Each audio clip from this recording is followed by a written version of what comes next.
Let's talk to Ben, who's in Cornwall. Hey, Ben. Hi, Crystal. Hi. So what do you make a couple of years on now from leaving Neverland, latest court developments? Has it in any way altered your view on the legacy of Michael Jackson, what you think of him now? Well, that's a really good question. So I watched Leaving Neverland, and I found it to be quite compelling and believable. And but there was just something that didn't seem to add up. And when Leaving Neverland aired, its makers predicted dozens of other accusers would come forward, but 0 new accusers have come forward. And the average child molester has 250 victims in their lifetime. Mm. So I did lots of research into these accusers, these protagonists, and I become like a huge Michael Jackson's fan and supporter since watching Leaving Neverland, and I did my own research. And subsequently, you talked about a show called Square One earlier. Yeah. Annika mentioned that, yes. Yeah, it's a really compelling piece of film, and I would suggest all your listeners to watch Square One on Amazon Prime. It sounds like you haven't watched it yourself, but you have watched the one-sided hit piece. Imagine if you were... Yeah, and I've referenced that it was quite... Imagine if you were called for jury service and, you watched the prosecution give their side of the argument. You would also want to sit around and wait for the defence, and I think you should really, as someone as impartial as a video presenter, really give Square One. Well, I'm not impartial. I don't need to be impartial. I'm allowed to give my opinion, and whether I watch this documentary or not, and I will watch that documentary, I still cannot get away from facts, and there are some facts around this that are indisputable. He paid off Geordie Chandler I would never in a million years, if I was innocent, pay someone off. Whatever the legalities around that, I would never do that. I would never then go on to share my bed alone with children after that. Those are facts that you don't need to have watched an alternative documentary to know. There are 5 separate accusers of Michael Jackson having abused them. Again, that's a fact. That's not something that has been twisted. That is an actual fact, one of which, as I've said, was paid off a huge sum of money. Now, I don't need to have watched the other side to look at those things and think, well, there's something sinister happening there. But you said something interesting earlier about if Michael Jackson was stupid. And, if Michael Jackson was so stupid, why did he put Wade on the stand if he abused him? Because he was, because the story is that he was being coercively controlled by him. Right. Okay. So he decided to put the first person that on the stand, someone else whom he had consistently shared a bed with. Yes. So therefore, it does look good to a jury, doesn't it, that I've shared a bed with this person and nothing's happened. Consistently, how many times did he share a bed with Wade Robson? Do you know, by any chance? Many times. I don't know the number, no. You don't know a number. Do you know anything about the court documents? Have you read them? I've read some of the court documents, not for a while, not since the Leaving Neverland documentary when I covered it years ago. Right. Okay. Well, I would suggest. Well, no. Well, tell me. If you've read them, you tell me. You tell me then. Yeah. So he's accused. He said he was. He's at Neverland a total of around 14 times, and said he was molested hundreds of times in the 14 visits. But his mother said that they were at Neverland when Michael was present, much less than that. So again, going back to your other callers that have called in, they'd said that there were so many inconsistencies. You have to go back to the protagonist's lies over and over and over again. And there isn't a part of you that thinks that they are children and they might just have got a few facts a bit wrong. Well, they're not children. They're grown adults. Yeah, they are now, but their recollections are from when they were children. Sure. But if we were to believe that these allegations, for example, was the words choosiest paedophile, right? The overwhelming majority of children who spend time in his bedroom remain adamant that no abuse occurred and that they do not believe. Did you just hear what you just said then? The overwhelming number of children that spent time in his bedroom. There isn't a part of you that feels that is wrong, or that you're sort of wrong to be defending that? I said spent time. Do you know families would spend time in Neverland They would say And the that his children would room spend time was in the bedroom. absolutely- right, okay, with family members, and what you're turning this into something sinister. No, I'm not turning it into something sinister. The people who've listen, accused him of being a paedophile have turned it into they've something accused sinister. him do you know? I mean, if I told you you could get hundreds of millions of dollars by making false accusations, and I put it in your head that you're likely to receive that, and I'm sure Safechuck's solicitor and Wade Robson's solicitor told them that very thing, you might be convinced to make something up. I mean, he must. Yeah, and there's also an equal argument to say that if this man didn't have hundreds of millions of dollars and wasn't a musical genius, you wouldn't be defending him, because I'm quite sure if there was a man in Cornwall that you heard about that had consistently shared a bed with children, and 5 of them separately had come forward and said that he had abused them and he lives down the road from you in Cornwall, I'm quite sure you wouldn't be ringing radio stations and defending him. However, Well, this is the musical, the King of Pop, someone whom you're a huge fan of. I'm not calling because, this man made Whatever Happens, which is a great song from Invincible 2001. I think it's underrated. You should check it out. It features Carlos Santana. But you weren't a fan of his before you started checking out the documentary.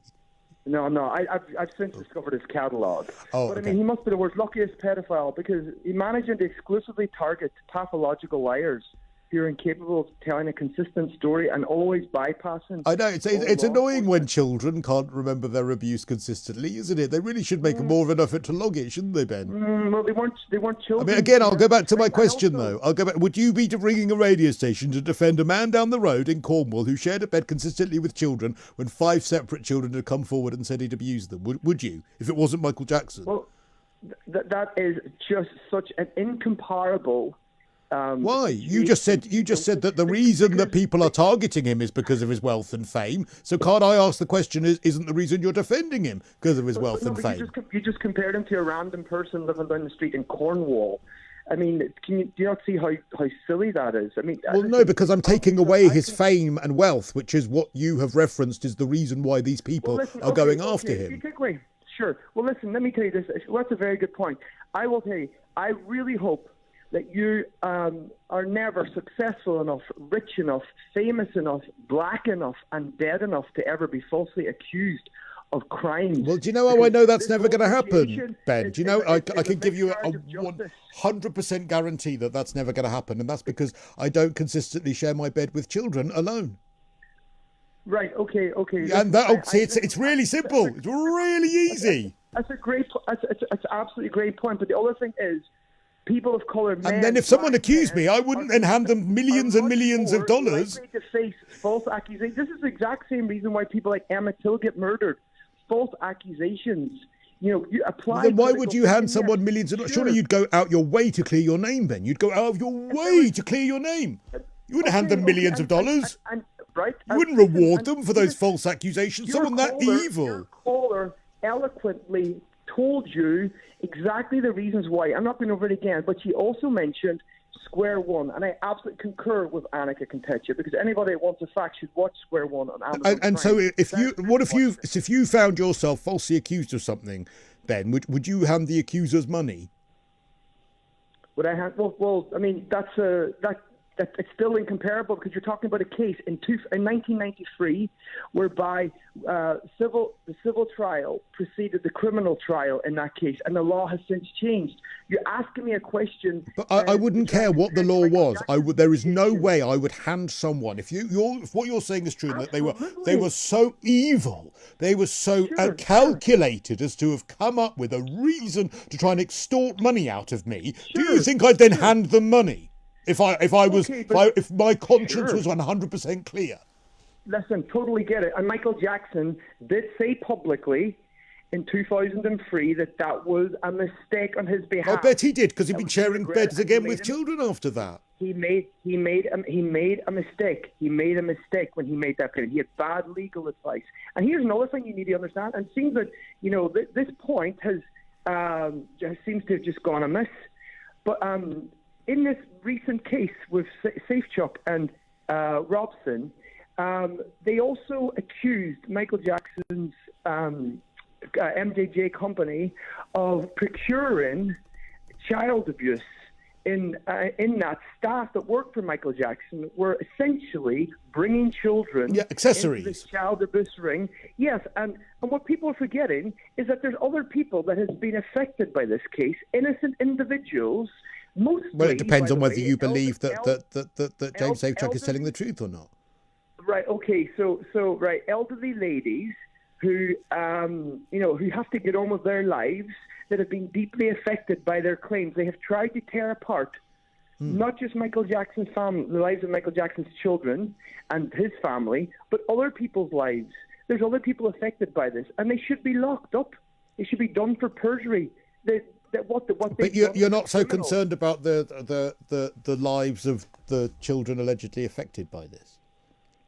The children, you mean the two grown men who were children when this allegedly happened? The proven liars. The ones who were children when this allegedly happened. Let me ask you this. When did this allegedly happen? Because there's different variations of their story. So which one do you believe? Well, again, have you ever covered sexual abuse victims? Because sometimes there are inconsistencies. Sometimes when you see people who have been abused, they're not always completely consistent in their story. And that is the job Christo, I'm a clinical psychosexual therapist. Brilliant. Okay. So then you would know. Right. You would know. Right. Oh. Right, okay. So why aren't you arguing that you completely understand? Why aren't you arguing that you completely understand that there's inconsistencies? I'm asking you, which version of their stories do you believe? Because it would seem to me that you have it all in front of you, that you have all the evidence. No, I don't. I just have an opinion. I just have an opinion. That's all. Okay. But what I'm asking you, Ben, is someone who is a... Can you play devil's advocate for 2 minutes? Can you play devil's advocate? Well, no, I'm playing devil's advocate with you because you're arguing for his innocence. But let me just tell you this. If you're a psychosexual analyst, you must know that consistency, when it comes to the stories of alleged victims, there isn't always that absolute consistency in their stories. Surely you must know that. You must encounter it in your career. Don't you know that? Yes, of course, but here we go. So hasn't that answered your question about why there's inconsistency? Well, listen. No case I've ever worked on has involved allegations of hundreds of sexual abuse encounters in a location that did not exist. Nor did. Well, no, Neverland existed. You're talking about the station, one of the locations where it is alleged to have happened. A train station that didn't exist. Hundreds of times, apparently, it happened in there. Hundreds of times in a building that wasn't built until 3 years later. So, do you talk when your victims as a psychosexual counsellor come to you? Do you question them like this about that? If they say something that turns out to have not been completely accurate, you? Absolutely not. But I'm not talking to them. I'm talking to you. No, I know, but it's just a strange attitude. And again, I go back to the sort of wealth and fame kind of side of things. And if this was a man down the road in Cornwall and someone had an inconsistent story, but 5 people came up with the abuse, would you be saying, well, actually, no, sorry, that building in Cornwall wasn't quite there when that abuse took place? Or would you be saying, well, you know what, my professional knowledge tells me that sometimes there's an inconsistency? Sure. Well, exactly. So we agree. And these allegations were made in 2014. There was enough time to give them. Well, if they were so calculated, then why was there a mistake? If there was a mistake about the alleged train station, you would think if they were sitting up and trying to cook up the story that they would know whether the train station existed or not, wouldn't they? So what was that? If this was made up, wouldn't they have actually checked whether this station existed? To ensure that they weren't going to be caught out in any way. Hey, listen, or maybe they're just not really good at making up stories. Have you thought about that?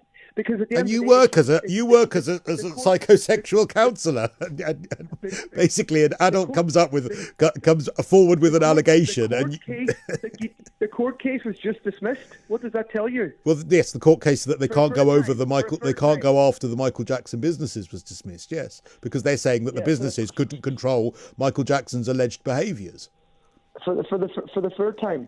Yeah, because it happened with both of them. Yes. But that means you can't go after the businesses, but essentially the man is dead. So I don't know who else would you suggest they go after? Right. Okay. I would say that you should this evening, if you get the chance. Yeah, I know. You want me to go and watch on Amazon? Give me the name of it again. Square one. Square one. All right, Amazon Ben, Prime. thank you. That's Ben in Cornwall. We're so late for the break, so we'll take a quick break and then we'll have more of your calls on this coming up here on Talk Radio.